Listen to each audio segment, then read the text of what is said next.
தேவனுக்கே மகிமை உண்டாகட்டும். ஆண்டவராகிய இயேசு கிறிஸ்துவின் நாமத்தினால் உங்கள் யாவருக்கும் என் அன்பின் வாழ்த்துக்கள். எக்ஸோடஸ் டிவியின் அருளுரை துளிகள் என்ற நிகழ்ச்சியின் வாயிலாக இந்த காலை வேளையில் தேவனுடைய வார்த்தையோடு உங்களை சந்திப்பதிலும் நான் மிகுந்த மகிழ்ச்சி அடைகின்றேன். இன்றைய காலை தியானத்திற்காக தேவனுடைய பண்புகளில் ஒன்றான சர்வ வல்லமை என்ற பண்பிலிருந்து ஒரு சில சத்தியங்களை நான் உங்களோடு பகிர்ந்து கொள்ள விரும்புகின்றேன். அதற்கு ஆதார வசனமாக ஆதியாகமம் 17ஆம் அதிகாரம் 1வது வசனத்தை நான் வாசிக்க விரும்புகின்றேன். ஆதியாகமம் 17:1. ஆபிரகாம் 99 வயதான போது கர்த்தர் ஆபிரகாமுக்கு தரிசனமாகி, நான் சர்வ வல்லமையுள்ள தேவன், நீ எனக்கு முன்பாக நடந்து கொண்டு உத்தமனாயிரு. வாசிக்கப்பட்ட இந்த வேத பகுதி தேவன் ஆபிரகாமுக்கு அவருடைய பண்புகளில் ஒன்றான சர்வ வல்லமையை குறித்து, நான் சர்வ வல்லமையுள்ள தேவன் என்ற வெளிப்பாட்டை ஆபிரகாமுக்கு தேவன் கொடுக்கிறதை நாம் காண முடியும். சரி, இதை ஆம்னிபொட்டன்ஸ் என்று நாம் அழைக்கலாம். ஆம்னி என்று சொன்னால் எல்லாம், சர்வம், சகலமும் என்று அர்த்தம். பொட்டன்ஸ் அப்படின்னா பவர்ஃபுல், வல்லமையுள்ள என்று அர்த்தம். அப்ப ஆம்னி பொட்டன்ஸ் என்று சொன்னால் that means God is all powerful and able to do anything. தேவன் சர்வ வல்லமையுள்ளவர், அவரால் எல்லாவற்றையும் செய்ய முடியும். அதாவது அவருக்கு செய்ய முடியாததொன்று எதுவும் இல்லை. ஆனால் அதே வேளையில் தேவன் தன்னுடைய பண்புகள் அல்லது தன்னுடைய குணாதிசயங்களுக்கு எதிராக அவர் எதையும் செய்வதில்லை. அதாவது அவருடைய குணத்திற்கு எதிராக வரக்கூடிய எந்த ஒரு காரியங்களையும் அவர் செய்வதில்லை. உதாரணமா வேதமே அதற்கு நமக்கு பதிலளிக்கிறது. தீத்து 1ஆம் அதிகாரம் 2வது வசனத்தில் he cannot lie, அவரால் பொய் சொல்ல முடியாது. அங்கே நாம் என்ன வாசிக்கிறோம்? பொய்யுரையாத தேவன் என்று வாசிக்கிறோம். யாக்கோபு 1ஆம் அதிகாரம் 13வது வசனத்தில் he cannot be tempted by evil or to sin, அவர் ஒருபோதும் சோதிக்கப்படுகிறவர் அல்ல, பாவத்தினால் அவர் சோதிக்கப்படுகிறவர் அல்ல. அந்த வசனத்தை நான் வாசிக்க விரும்புகின்றேன். யாக்கோபு 1:13 கவனியுங்கள். 2வது பகுதி, தேவன் பொல்லாங்கினால் சோதிக்கப்படுகிறவர் அல்ல, ஒருவனையும் அவர் சோதிக்கிறவர் அல்ல. So he cannot be tempted by evil. 3வது தேவன் செய்ய முடியாத விஷயம் என்ன அப்படின்னா, he cannot deny himself. அதை 2 தீமோத்தேயு 2ஆம் அதிகாரம் 13வது வசனத்தில் நாம் வாசிக்க முடியும். 2 தீமோத்தேயு 2வது அதிகாரம் 13வது வசனத்தை கவனியுங்கள். நான் வாசிக்கின்றேன். நாம் உண்மை இல்லாதவர்களாக இருந்தாலும் அவர் உண்மையுள்ளவராக இருக்கிறார், அவர் தம்மை தாமே மறுதலிக்க மாட்டார். சரி, அப்ப தேவன் சர்வ வல்லமையுள்ளவர், அவரால் எல்லாவற்றையும் செய்ய முடியுமா என்று கேட்டால் நிச்சயமாக முடியும். சரி, தேவன் சர்வ வல்லமை உள்ளவராய் இருப்பதால் அவரால் எல்லாவற்றையும் செய்ய முடியும். இருப்பினும் தன்னுடைய ஸ்பாவங்களுக்கு, தன்னுடைய குணங்களுக்கு எதிராக அவர் எதையும் செய்வதில்லை. அதுல நம்ம 3 நாம் சிந்தித்தோம். 1, he cannot lie, அவர் பொய்யுரையாத தேவன், அவரால் பொய் சொல்ல முடியாது. he cannot be tempted by evil, அவர் பொல்லாங்கினால் சோதிக்கப்படுவது இல்லை. 3வது சிந்தித்தோம் 2 தீமோத்தேயு 2:13, he cannot deny himself, அவர் ஒருபோதும் தம்மை மறுதலிக்காதவர். சரி, இதெல்லாம் அவருடைய ஸ்பாவங்கள், அவருடைய குணங்களுக்கு எதிரானவைகள். இதை தேவனால் செய்ய முடியாது. ஆனால் சர்வ வல்லமை என்று சொல்லும்போது தேவனால் முடியாத காரியம் என்று எதுவும் இல்லை.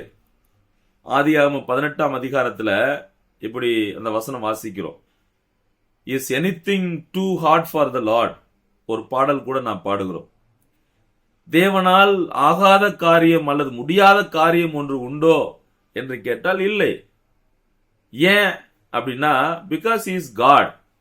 அவர் தேவனாக இருக்கிறார். he can do anything at any time. தேவன் அவர் எல்லாவற்றையும் எந்த நேரத்திலும் அவரால் செய்ய முடியும். ஏனென்றால் he is almighty God. அவர் சர்வ வல்லமையுள்ள தேவனாக இருக்கிறார். இந்த வார்த்தை, அதாவது the word almighty is used only of God in the Bible, occurring 56 times.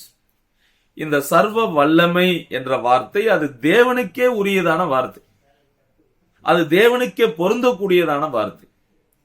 So தேவன் யார், அவரது பண்பு என்ன என்று கேட்டால் அவர் சர்வ வல்லமை உள்ளவர். இந்த வார்த்தை அது தேவனுக்கே பொருந்தக்கூடியது. ஏனென்றால் தேவனுக்கு நிகராக யாரும் இல்லை, எந்த ஒரு நபரும் இல்லை. எனவே அந்த சர்வ வல்லமையுள்ள பண்பு அது தேவனை சார்ந்தது, அது தேவனுக்கு பொருத்தமானது. இந்த வார்த்தை கிட்டத்தட்ட 56 முறை வேதத்தில் பயன்படுத்தப்படுகிறதை நாம் பார்க்கலாம். அது மட்டுமல்ல, இந்த ஒரு பெயரில், அதாவது சர்வ வல்லமை உள்ளவர் என்ற பெயரில் தேவன் பலருக்கு தம்மை வெளிப்படுத்துகிறதையும் கூட நாம் காணலாம். உதாரணமா, God revealed himself as the Almighty One to Abraham. இப்போது நாம் வாசித்தோம் அல்லவா, ஆதியாகமம் 17:1 ஆபிரகாமுக்கு சர்வ வல்லமையுள்ள தேவனாக அவர் வெளிப்படுத்துகிறதை நாம் காணலாம். யாத்ராகமம் 6:3 டு மோசஸ், மோசேக்கு தம்மை சர்வ வல்லமையுள்ள தேவனாக தம்மை வெளிப்படுத்துகிறார். 2 கொரிந்தியர் 6:18 அடிப்படையில் டு பிலீவர்ஸ், விசுவாசிகள், அதாவது நமக்கு அவர் சர்வ வல்லமையுள்ள தேவன் என்று தம்மை வெளிப்படுத்துகிறதை நாம் காணலாம். அது மட்டுமல்ல, அவர் சர்வ வல்லமையுள்ள தேவன் என்பதை யோவானுக்கு பல இடங்களில் பல முறை அவர் வெளிப்படுத்தி இருக்கிறார். அதை நாம் வெளிப்படுத்தின விசேஷம் 1:8 19:6 நாம் காணலாம். சரி, இப்ப தேவன் அவருடைய பண்பு என்ன அப்படின்னா, அவர் சர்வ வல்லமை உள்ள தேவன்.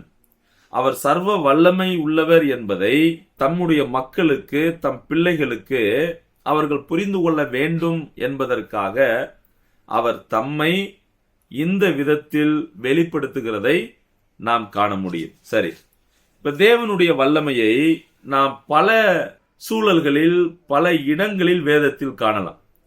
உதாரணமா, அவரது வல்லமையை நாம் படைப்பில் காணலாம்.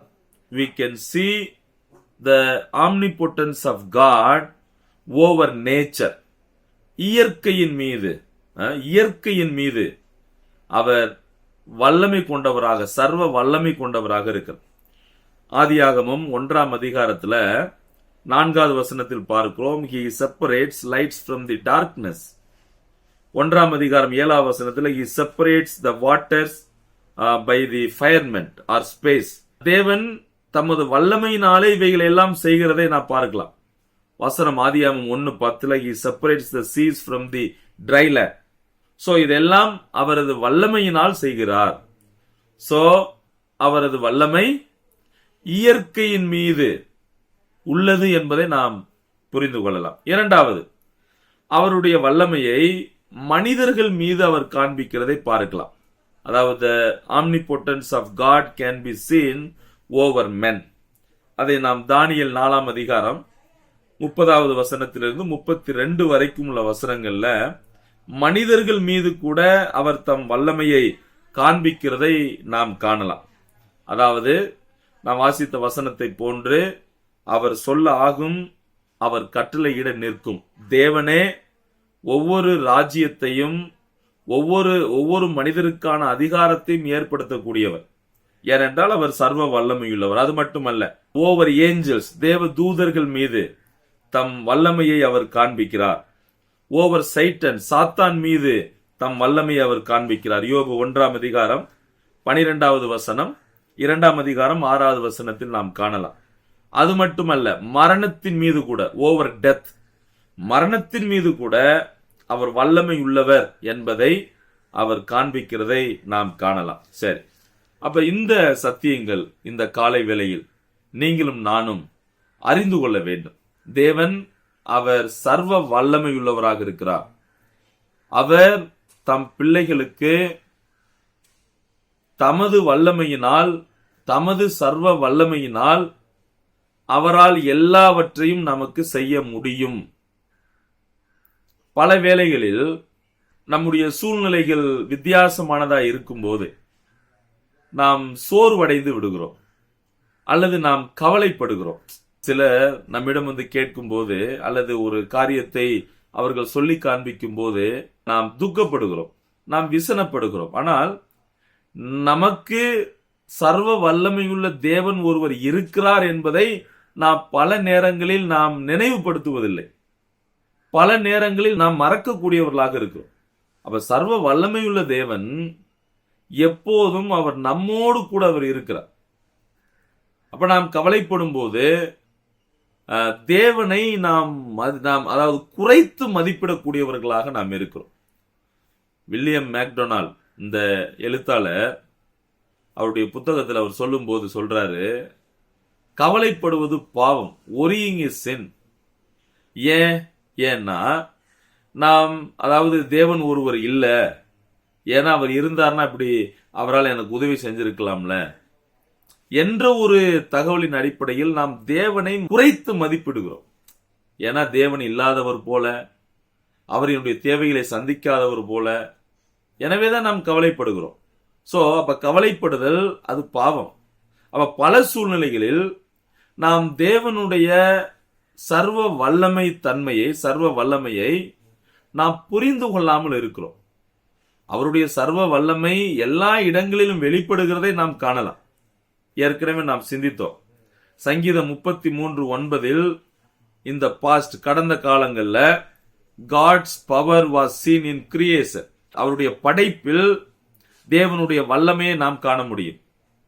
எபிரேயர் 1:3 இன் preserving all things, அவர் எல்லாவற்றையும் பாதுகாக்கிறார், பாதுகாப்பதிலிருந்தே அவர் வல்லமையை நம்மால் புரிந்து கொள்ள முடியும். இதெல்லாம் கடந்த காலத்தில் நடக்கக்கூடிய நிகழ்வுகள். அது மட்டுமல்ல, இன் டெலிவரிங் இஸ்ராயேல் ஃப்ரம் ஈஜிப்ட், இஸ்ரவேலர்களை எகிப்திலிருந்து அவர் விடுதலை செய்தார். அதை நாம் சங்கீதம் 114 பார்க்கிறோம். அதிலிருந்தும் கூட அவரது வல்லமையை நம்மால் காண முடியும். அது மட்டுமல்ல, the greatest display of his power was the resurrection of Christ from the dead. கிறிஸ்துவை மரித்தோரில் இருந்து உயிரோடு எழுப்பினார். அதை நாம் 2 கொரிந்தியர் 13:4 நாம் பார்க்கிறோம். அது மட்டுமல்ல, அவர் விசுவாசிகளாகிய நம்மீது கூட தேவையான பாதுகாப்பையும் எதிர்கால நம்பிக்கையையும் அவருடைய வல்லமையினால் நமக்கு கொடுத்திருக்கிறார். எனவே நீங்களும் நானும் எதை குறித்தும் கவலைப்பட வேண்டிய அவசியமில்லை. ஏனென்றால் நமக்கு சர்வ வல்லமையுள்ள தேவன் நம் துணையாக இருக்கிறார். இந்த வார்த்தையை தான் தேவன் ஆபிரகாமுக்கு சொன்னார். என்ன? நான் சர்வ வல்லமையுள்ள தேவன். சரி, இன்றைக்கு இதே வார்த்தை, இதே ஒரு உற்சாகம் ஆண்டவர் உங்களையும் என்னையும் பார்த்து சொல்லுகிறார். நான் சர்வ வல்லமையுள்ள தேவன். இந்த சத்தியத்தை புரிந்து கொள்ளுவோம். தேவன் சர்வ வல்லமையுள்ளவர், அவரால் எல்லாவற்றையும் செய்ய முடியும். எனவே நமது வாழ்வை நாம் அவருக்கு ஒப்பு கொடுத்து எல்லாவற்றையும் செய்ய வல்லவரான தேவனுக்கு நாம் கீழ்ப்படிந்து வாழ ஆண்டவர் நம் ஒவ்வொருவருக்கும் உதவி செய்வாராக. தேவனுடைய நாமம் மகிமைப்படுவதாக. ஆமென்.